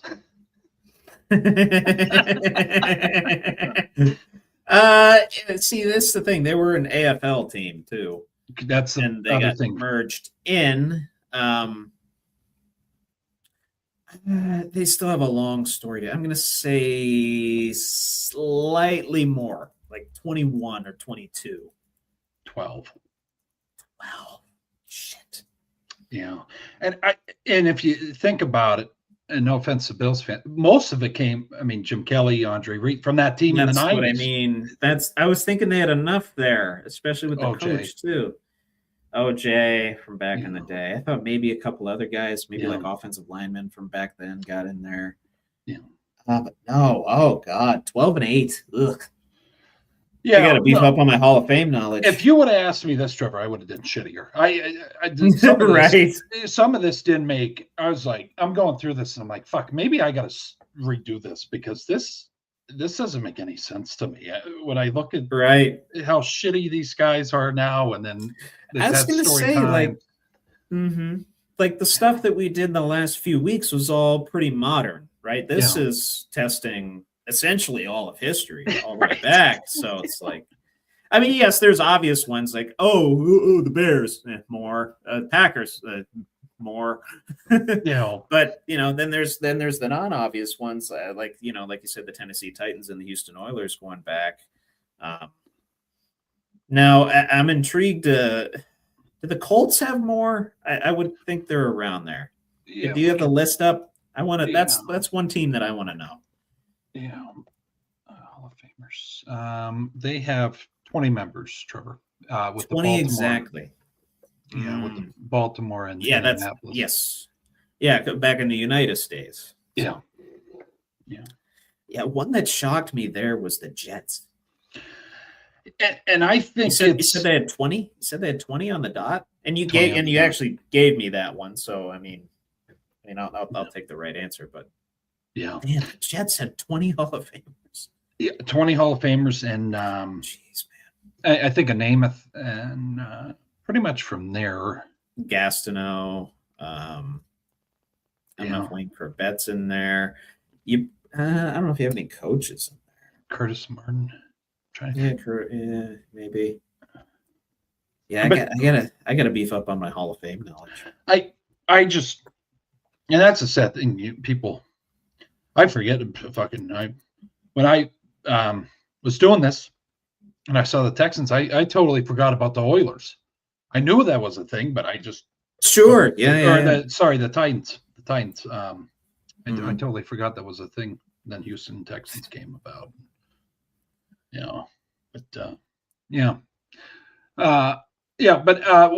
Is there anything else, Trevor, you want to talk about on this? Thanks, Bonnie. In the comments, appreciate you. Okay. Close friend of mine's. Thanks for coming. Who recently had a child. She sends me Snapchats all the time with a child. So. Thanks for joining us tonight. And Hellbound. Yes. Hope all's well, Drew. Congrats. Thank you, Seth. Appreciate you. But we'll go over to on a scale, right, Trevor? Yes. Okay. Hell yeah.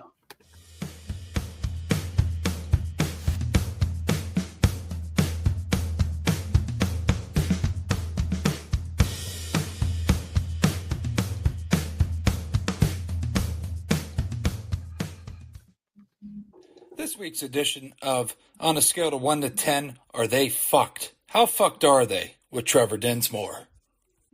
Great. Appreciate you, Bill. Thank you very much. We'll get hot and heavy real quick, as we like to do with this segment. On a scale of 1 to 10, are they fucked? NFL Hall of Fame voters for leaving Bill Belichick off the Hall of Fame ballot in his first try. I thought of that because I knew the voting was coming up. So yeah, and I know, as a Patriot, he made our life miserable for years. But come on, right? I gotta go. Go ahead. And that's fucking. It is tough because there's a lot of bad crying times as a child because of this guy. I know. I took the emotion out of this one for myself. You react and give me an answer according to whatever speaks to you. You think of the game. You think of what he brought. all the little nuances and bullshit with time management, whatever.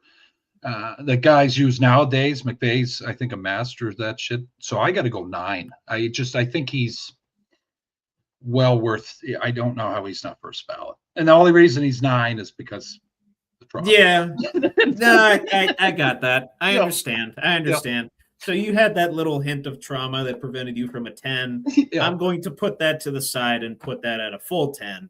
Yeah. I mean, guys, greatest head coach, potentially greatest head coach of all time. And we're talking, I think he has like the 4th most wins of all time, obviously the most Super Bowls, one of the best regular season win percentages among coaches with X amount of games under their belt. And the thing that gets me is, according to an ESPN report, this was tweeted by Ari Myrov from at My Sports Update on Twitter. Bill Polian was a central figure in keeping Belichick off the ballot. And remember, Bill Polian, longtime Bills and Colts GM. So, yeah, it has a little bit of, you want to talk about emotions, probably some emotion tied up in all that. Yeah.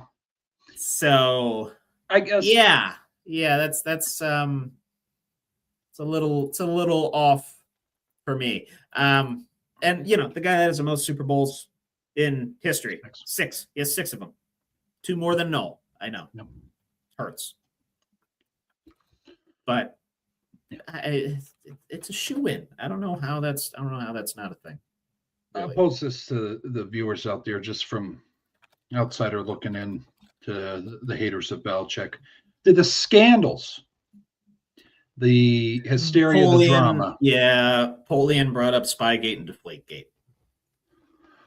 I mean, we've had some really good characters get into the Hall of Fame, Trevor, that didn't have the best track record. I just want to throw that out there for some folks. Yeah.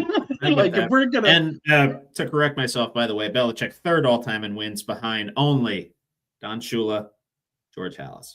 I mean, that's it. Cream of the crop up there, buddy. I mean, oh my God, yeah. Mm-hmm. And what's amazing too is Don Shula. Never mind. I was looking at win percentage, and Shula only had a 528 playoff win percentage. I was looking at playoffs, not Belichick had a 705 playoff win percentage. By the way, just a thought. Just a thought. Yeah. Which, I mean, yeah, not as good as Lombardi. Lombardi went 9-1 in the playoffs. Old Billy Boy. Let's see. Let's take a look here. Old Billy Boy went 31-13 in the playoffs. It's absurd. It's absurd, is it not? Yeah. And this is the first time I've seen Schefter even notion a swear word in a tweet. He said, "What the fuck?"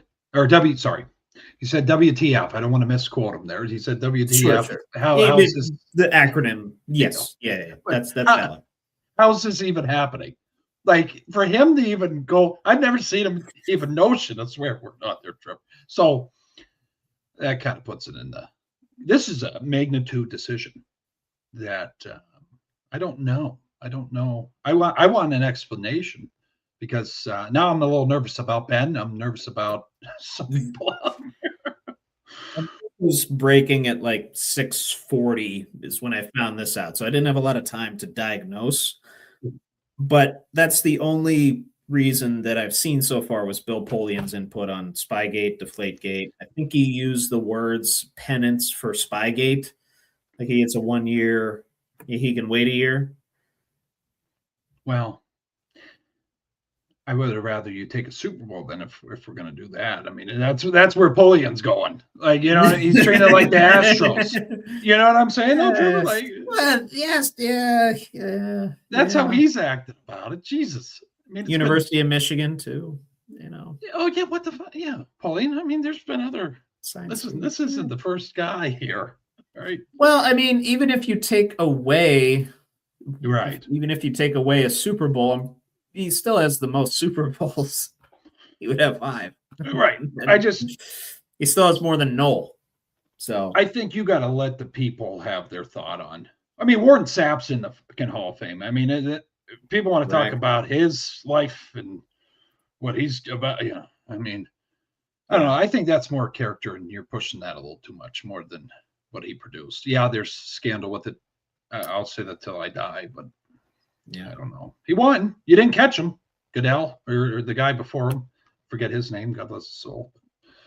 No, he just died. Tagliabue. Yeah, God bless his soul. Yeah, but yeah, good call. And just FYI, Chuck Noll and Mike Tomlin, 9th and 10th on the regular season wins list.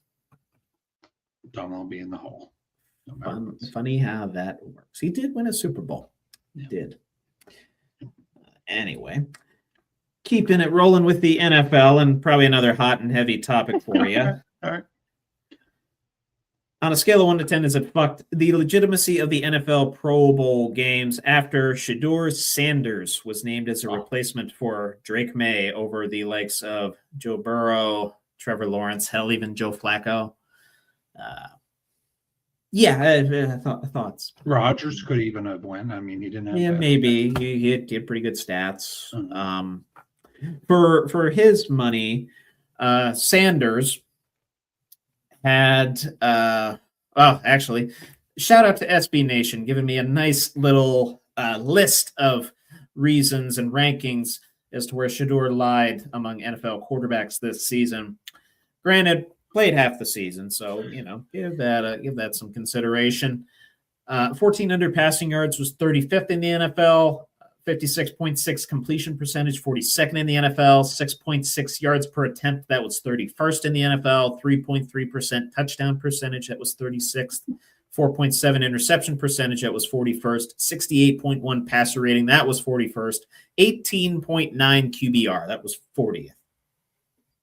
Damn. Mm-hmm. Well, so yeah, Davis Mills had a better season than him. Oh, Davis Mills really came on strong, though. I mean, there could be discussion. He might. You could even argue Geno Smith had a better season than him. Oh, yeah, that answer. Yeah. That's so. Is this an easy 10? Is this? It's a 10. I'm interested. That's two easy 10s for me. For you, but yeah, go ahead. Yeah, May drops out. Josh doesn't usually play, so they're going to have another replacement needed, right? I mean, I don't know if that's maybe because he goes golfing. Honestly, were they just like fishing for guys to just play in this thing? Well, or were they just trying to get clicks, trying to get some attention to it, even though it's negative? No press is bad press, right? So maybe business. That was the strat here. Yeah, maybe Roger. He called it in. Sure. Goodell called that in. Get Shedeur down here. Shedeur. I don't know what game it was. Second to last game. He showed signs, but I just don't think he deserves a Pro Bowl spot. I'll just say that. But okay. I agree. Yeah. I agree. Yeah. But as far as the legitimacy of the Pro Bowl games, it's a 10. It's an easy 10. Okay. When you fucking took the pads off them and put tutus on them, I had enough. I'll take it one step further. And I put this in a group chat just to kind of see how people would react. Any Pro Bowl after 2016 is pretty much worthless. Yeah. And out of spite, I'm going to, if you guys want to look at our shorts, I'm going to be putting the Sean Taylor head on there right after this episode. I was going to wait to say it at the end. Yes. And I'm going to spoiler, but I love it. Anyway, I'm just going to get back to this, and I'm going to leave it at that. That's all. Get back to this # football. Yeah, you got to go to Hawaii. It was fucking on. I just hate how they did it. It's fun. I hate it. It's whatever. I agree. Yeah. Whatever. No, that was a good one. 10 all the way. Great. Yep. Yeah. Agreed. So I don't know how much you've been keeping up with the coaching carousel. Yeah. I know we've been talking about it quite a bit on here. Obviously, we have we have personal investment into some of that coaching carousel. Hmm. And I think we have a personal investment in this one, too. On a scale of 1 to 10, is it fucked? The Cleveland Browns coaching search so far. So you laid it out right before the episode. I knew it wasn't going good because there was no candidates that wanted to come back. I didn't realize that they were walking out. That. Ooh. I might have misspoke there. I don't think they were walking out necessarily. Okay. I think they were just no, just stay away. Yeah. Okay. I mean, that's Arm's basically like walking out, I'm gonna go 10. Yeah, they were just saying no. They were just saying no. I don't think they were walking out necessarily. Right. But anyway. I'm gonna go 10 for sure here, Trevor. And I will tell you right now, Sanders or Deion Sanders will be their coach. Oh, wouldn't that be a treat? That's what I think is gonna happen here. Wow. Wouldn't that be a treat? You're running out of candidates. Yeah.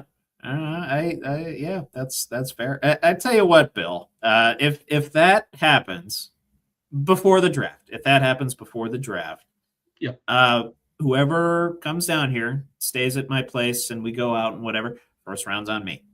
Okay. All right.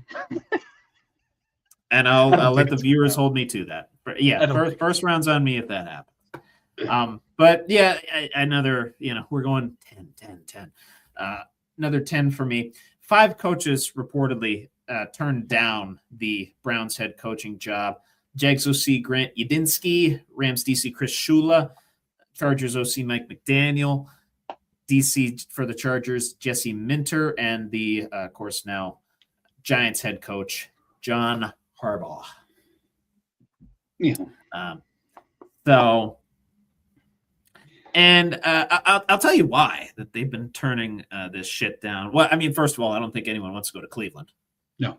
And work with that abysmal offense that they'll be working with. Yeah, I mean, if they want to go work with the defense, sure, but right. They won 3 games last year. It wasn't good. It wasn't good. They didn't do well. But according to Tom Pelissero, made an appearance on the Rich Eisen show this week, laid out in depth the process that the Browns are using in their head coaching search, which he describes as one of the more analytical processes out there. And I quote, "They are a data-driven operation in Cleveland, and so they spend an extraordinary amount of time gathering data on their coaching candidates. You're talking about taking a personality test. You're talking about writing an essay. You're talking about completing homework assignments, going into both the first and second rounds of interviews. It plays toward the types of candidates they have in the mix, which is very, very smart people in a lot of cases that just so happen to be tall, thin guys that came from Ivy League schools, though that is certainly not a requirement." Jesus. So basically, you got to go to Brown U just to coach the Browns. Yeah. Kind of ironic, isn't it? Yeah. And like I said, all those 4 guys that I listed, Poly Market Football tossed out there, or 5 guys that I listed, Yudinski, Shula, McDaniel, Minter, and Harbaugh, already just they said no thanks. Yeah. We'll pass. Yeah. No, it's it is not. Also, job security is not. That's not a thing there. So I No. Of course not. I mean, Stefanski making it 6 years was a borderline miracle. It was. Good. They were patient with him. They were actually patient with him. I mean, 2-time coach of the year, right? Correct. You can't fire that. But, yeah. No, it's just you're going to see them hire somebody that I don't think's well equipped, and they're going to be out of a job in a year or two. And Stefanski, I think, is going to have great success in Atlanta. So I think it was good for Stefanski, but organization. If you're a Browns fan, and I've said it before, that you are special. You're a special fan. They were reportedly interested in Tommy Rees as well,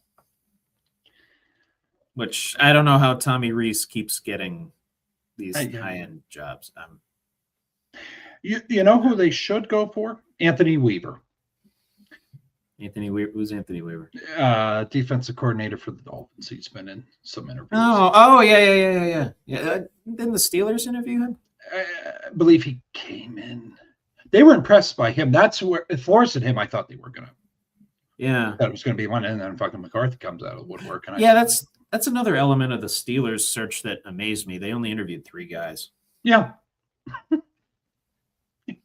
They're like, hey, McCarthy. Yeah. Sure. But yeah, it is. Maybe. I don't know. It's possible. It's possible. Mm-hmm. But one of the effects of the hiring of Mike McCarthy, I would say one of the effects of hiring Mike McCarthy of him being an offensive guy, him obviously in the presser today saying, oh, hey, by the way, I'm going to call plays, was the departure of Arthur Smith, who took a job at Ohio State as their offensive coordinator. So obviously can't wait to see the 13 personnel and somehow Jonnu Smith getting another year of eligibility. On a scale of 1 to 10, is it fucked? Ohio State's offense under Julian Sayans and Arthur Smith's guidance in 2026. And again, my answer might surprise you a little bit. I'm going to go 6. That's not a bit. I thought you were going to go a little higher. I was going to say a 4. Yeah. I'm going to say 4. Anyway, 6. Reason, cream of the crop recruiting, Trevor. I don't know. Yeah. How he could fuck it up. Could run Matt Canada's offense and not screw it up. Yeah, that's what I'm saying. These guys are elite athletes. He really has to do a dumpster fire of a job to not do okay. I mean, these guys are the pro-ready players already. They probably could call his bullshit out. I'm not going to lie to you. Some of these players are so smart they could. So, I'll go 6. I think he'll have success. I don't think he stays there long, though, but we'll see. No, probably a stopgap job for him, as it is for a lot of guys at Ohio State. They coach at that premier school. They have success. They make the playoff. They maybe win a national championship, and then they move on to other positions elsewhere. That might happen with Arthur Smith. But I'll say a 4. And honestly, I made fun of his 13 personnel. That can work in college, especially in the Big Ten, where it's one of the more physical conferences, one of the more physically demanding conferences out there. 13 personnel. And honestly, the running backs that Ohio State consistently recruits, half the time you just say, hey, hand him the ball. Just hand him the ball. That's a good thought there, Jeff. Probably not. We probably will not see an OSU quarterback that says, hey, get the play in faster, because they're not a 42-year-old that's constantly yelling and has high blood pressure in the middle of the field. Yeah. You might see that during big games, though. Especially, a call comes in late against like an Oregon or a Michigan or something. Mm-hmm. I don't think they're playing Michigan next year. I have to look at their schedule. No. Actually, I got to look at their schedule. Don't quote me on what I just said there. But I think it's going to be. Yeah, maybe. That'd be funny. That'd be funny as hell. Like, hey, we'd be like Leonardo in that one movie, and look, that happened to us. Yeah, and it happens to Ohio State. That'd be great. I think that it's going to be some sign shit going on, though. I think they're going to have to. I mean, I don't know what it is with him. He cannot get the fucking. It happened in Atlanta. I look back. It was like he's always had that problem with getting the plays. He doesn't think 2 plays in advance. Yeah, he's like, oh fuck. It's like when the waiter comes over to you. I got a call. Yeah. The waiter comes over to you. Oh, you ready to place your order? Ah, shit. Like that's every fucking. I need 2 more minutes. I need 2 more minutes. Yeah. It's whatever. Good luck to him. It was fun. We had good times. It was better than Matt Canada. It looked like Matt Canada's offense at times, but Arthur, good luck to you out there. Yeah. I still love you, even though you're fucking with the Buckeyes now. So, sorry. As a Penn State fan, I personally hope that crashes and burns. Yeah. but I have a feeling that his offense will actually translate more so to the college game than it does to the pro game. Yeah. I hope I'm wrong on that. Mm-hmm. Hope I'm wrong. Mm-hmm. But real quick before I toss it over to you for debate time, yeet and shit list. We'll start with the yeet list. Thank you, sir. And on my yeet list, the guy that proved the doubters wrong, a first-round pick from the Jets that actually made a Super Bowl, Mr. Sam Darnold. Yeah, that's Sam so. Darnold. Isn't it? First quarterback from the 2018 class to start in a Super Bowl, by the way. Oh, no shit. Okay. Oh, yeah. And that's the one that had Josh Allen in it, you know? Mm-hmm. Yeah, Sam Darnold. And then on my shit list, buckle up with the boys, shit list, if I can scroll down to, oh, yes, the NFL Hall of Fame voters for leaving Belichick out. Not good. Even though I hate Belichick, I hate what he did as a Patriot, and I hate that he made my life miserable for 20 years. Yeah. I have to give the man his due, and as such, NFL Hall of Fame voters are going on my shit list.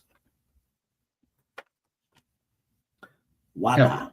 Hell yeah. Our shit list. Excuse me. Our shit list. No, good shit. Yeah. No pun intended. Yeah. No.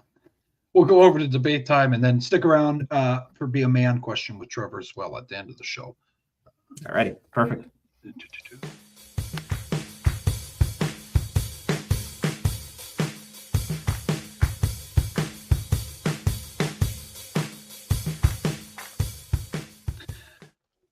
Weighing in at 240 pounds from Olean, New York, your St. Bonnie alum, Drew Billy, with debate time. 4 questions for you guys out there, for me and Trevor to dissect and see what you guys have to say in the comments. Let me get you back up here real quick. But as I'm doing that, what do you hope to see in the Super Bowl? I know we're not going to talk too much about the Super Bowl, but sure, some maybe we're getting into the commercial on the next one. I don't mean to give a precursor, but you're right. Honestly, obviously a Seattle win, that would be amazing. Yeah. Yes, part of that is I just can't stand the Patriots, my hatred for them, and then of course they would pass the Steelers, having the most Super Bowls. That doesn't bug me just as much as the general hatred toward that team. And Jeff always with the good questions. I didn't see that last comment until now. Well, yeah, probably, Jeff. Tomlin dumbed down the. Yeah, absolutely. Tomlin wasn't an offensive guy, so they kept it pretty basic, pretty vanilla on that side. What do I hope to see in the Super Bowl? I hope to see the internet explode whenever Bad Bunny comes out in a dress. Yeah, that's what I hope for. All right. That's a hell of a. I'm not advocating for that. Right. I just want the internet to go nuts with it, and I get to sit back and watch. Yeah. Watch people lose their shit on both sides. Yeah. On both sides, just to talk about maybe some. Well, actually, it's technically pertaining to a political issue, but I like to see conflict when I'm not involved in it. Yeah. No, that's a hell of a one to follow up. But no, I know. Sorry, I couldn't. It's all right. Bar too high. We'll see what's going on with that. Definitely interesting stuff going on there. But I'd say this: I want a good game, close. I don't want to blow out. I'd like the 2 or 3 Super Bowls ago, a little slobber knocker out there was close. I think it was the Chiefs won it, but it was the Chiefs and Eagles one I alluded to, Trevor, that I. Oh yeah, it's that holding call on Juju. Yeah, but I just want a close game, and I want to see the Seahawks win, and also I don't want the refs taking over. I want to see some. That's good. No, I don't want a quicker game. I just want boys to play free out there a little bit. Yeah. Let the boys play. take fucking 7 hours with a huddle up with the zebras. We don't need that shit. Okay, come on, boys. It's the biggest game of the year. What is the greatest Super Bowl commercial you have ever seen? Oh, that's an excellent one. In recent times, I kind of liked the what was it? The Keeping Up with the Joneses. I think it was a Ford commercial. It was a truck commercial of some sort. Or Keeping Up with the Jonases. I think that's what it was. Nick Jonas was in it. Yeah, that was kind of fun. But my two all-time favorites, bar none, in this order from 2 to 1: Puppy, Monkey, Baby. Yeah. Puppy, Monkey, Baby. Yeah. Puppy, Monkey, and he's like licking the guy. Yeah. Puppy, Monkey, Baby. Yeah. Yeah. That. But you got to go back to the Budweiser commercials, and the one particularly involving the dog, and I think it was the horses go out to look for the dog and bring the dog back. Yeah. I think that's what happened in that commercial. But yeah, the Budweiser commercial involving the horse and the dog. That one brought me to tears, dead ass. Yeah. No, and I miss Real Man of Genius. I miss those. Those days. Oh my We salute you, hardworking man. Yeah. We salute you, lazy tailgater. Yeah. Lazy tailgater beer guy. Yeah. I don't think that's actually one of them, but it'd be like lazy tailgater beer guy. Yeah. It was good fucking times, man. That's a good era.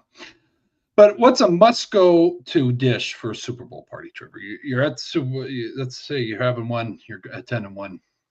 What do you hope to see? Yeah, I'm going to give the most basic answer, contradictory to my initial answer. What do you hope to see in the Super Bowl? What's the go-to dish? It's an easy one: buff chick dip. Yeah.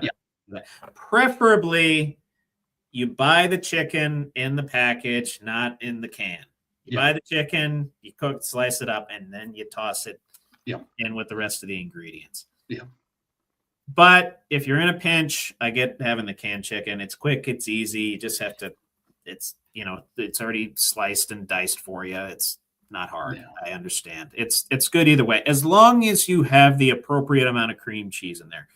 If you overdo the cream cheese, it's not going to sit well after the fact, and then you just have to have it quicker, and it's just more filling than it needs to be. And it fucks it all up. Yeah. Do whatever you want with however much hot sauce you want to put in there. To me, the cream cheese content is the more important. If you have too much cream cheese, it makes it a little too solidified, and it doesn't keep well for whenever you have leftovers. If you don't put enough in there, then it's dripping off your chip, and it's not great. Very liquefied. Good call on the "Hey Kid" catch from Joe Green commercial there, Jeff. That's an excellent one as well. Good one. No, buffalo chicken dip for me for sure. Gotcha. Some kind of dip. I got it. Yeah, you got to get. Sure. Got to get there. Yeah. What is one thing you learned from this football season? That no matter how much I learn, that no matter how much I analyze things, that no matter how much I try to predict things, I don't know jack shit. Okay. All right. I shouldn't phrase it that way. I do know a lot of shit. Yeah, no, we have a good time. But I guess just how unpredictable the NFL really is. It's solidified. This season solidified that for me. If you'd have told me beginning of the season, oh, by the way, Sam Darnold's going to play in a Super Bowl and the Patriots are going to win the division again and make the Super Bowl again. Right. Told you out of your mind. If you'd have told me, hey, the Chiefs aren't even going to be in the playoffs and the Eagles are going to get eliminated right away. I mean, yeah, I'll take that, but I don't think that's going to happen. What do you know? Now, if you would have told me, oh, the Steelers are going to go 10-7 and lose in the first round of the playoffs, I'm like, yeah, that's what we do every fucking year. So, no problem there. But yeah, just solidifying the fact that we never really know what's going to happen, and that the more we learn, essentially, the less we know. Yeah. If that makes sense. Yeah. I'll say try to watch as many games as you can. Get yourself up on players and shit, because I was catching myself last year when we were doing this.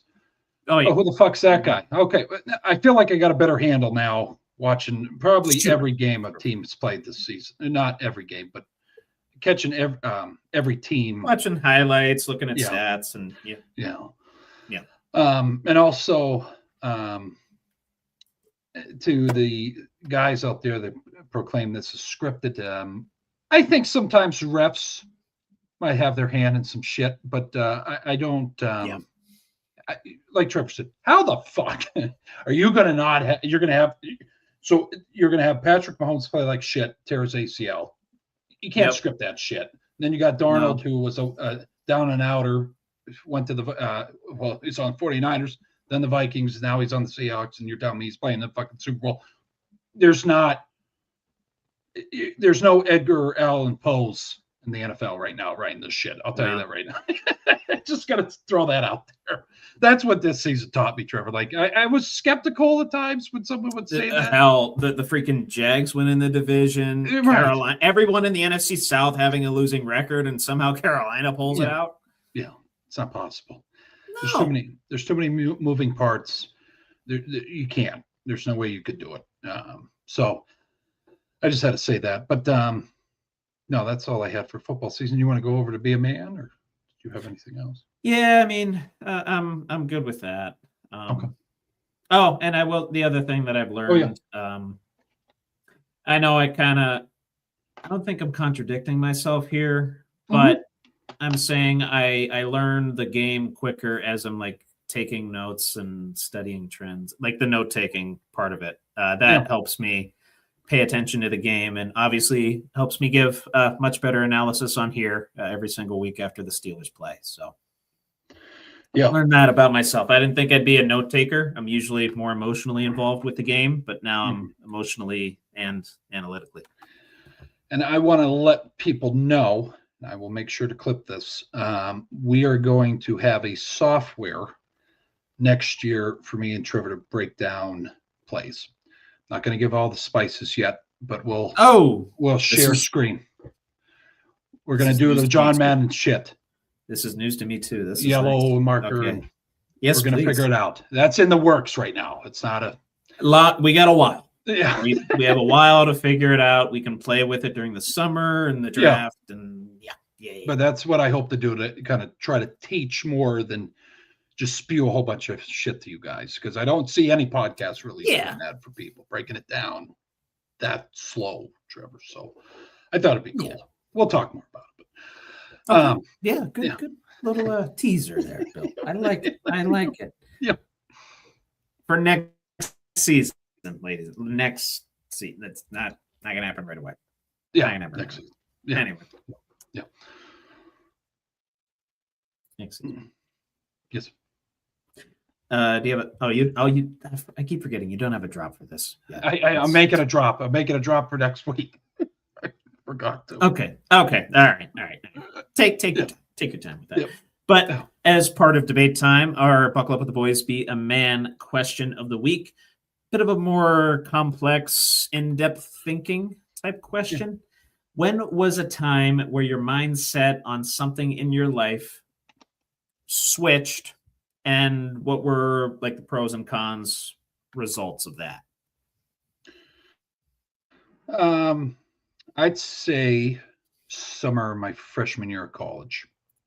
I think where it was not doing that well in college, Trevor coming off a redshirt season, and it's like, okay, hey, listen, either you buckle the fuck up, or this whole Bonaventure adventure here is going to come to a halt. So pros to that was, I got to graduate and meet people and meet you and Nate, and I don't know if that would have happened if I took another fucking turn. But then cons, missing out on some parties and stuff, and just maybe not making the best decisions. That could have turned into memories. I always say that bad decisions could turn into memories. Sure. you know what I'm saying? But I had to get off that motto, and that happened probably freshman year, going into sophomore year of college. Yeah. No, that's a good one. That's a good one. I will say something that is back in and central to my life, and I neglected to, bring this guy out here. Oh, yeah. Yes. When I moved out from my parents' house initially, and this was like right post-COVID, so I had cabin fever the whole time. I worked a remote job in Baltimore, but remotely. Never met anybody I worked with, and had to deal with my parents, my sister and brother, and all the drama that comes with that every single day. I lost a good bit of sanity there. But an element of that was like going to church and worshiping God and being active in the faith and all that stuff. And I don't think I like associated the two. I just kind of fell off after I moved out, and I got rid of all the drama, and I got rid of pretty much anything negative that was tying me to that cabin fever feeling. But I ended up, I didn't go to church until very recently again, the start of this year, another one of the long list of resolutions that I have. It's good shit though. No, it is. It absolutely is. But yeah, I fell off of that for a while as a result of just having that utter feeling of freedom and being to do whatever I wanted.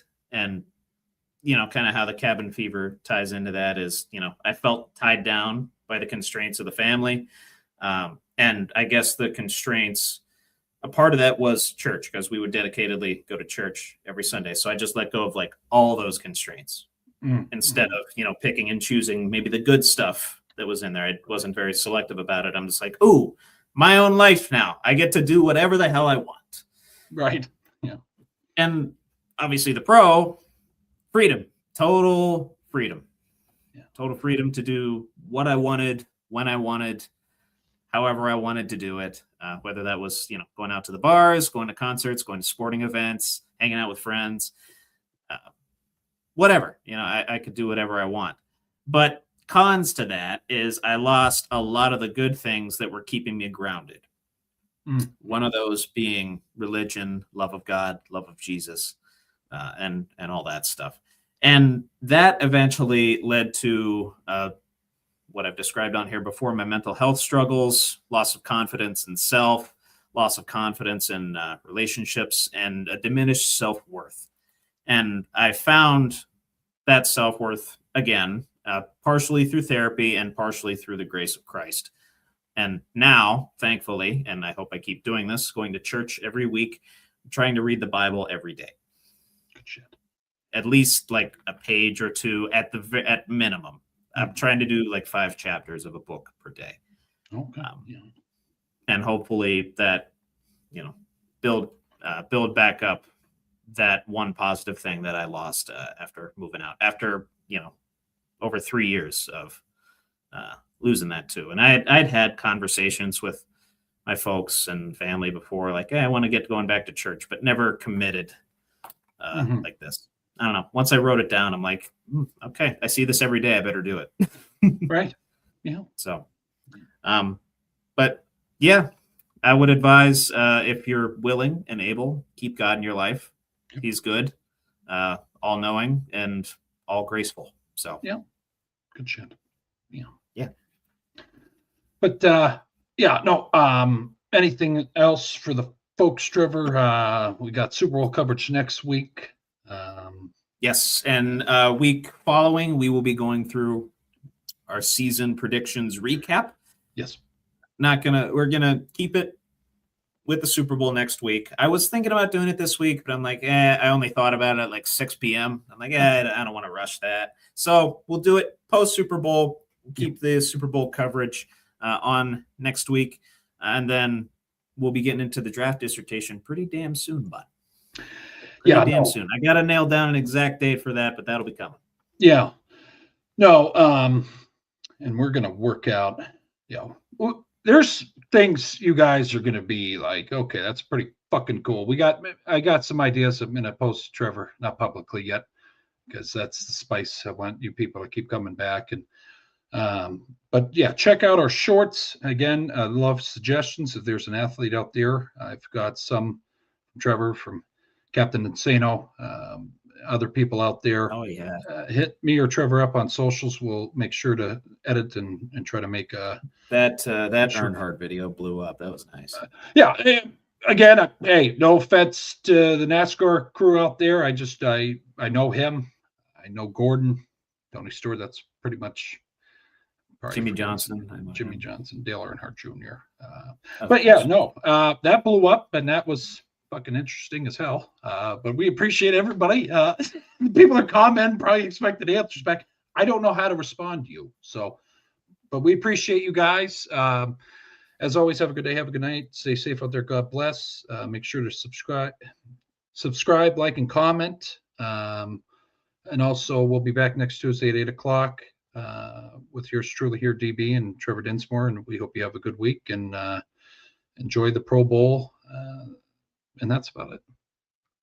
Hit that bell for notifications too. Oh, and hit the notification for you to get it uploaded. Also, have a good night.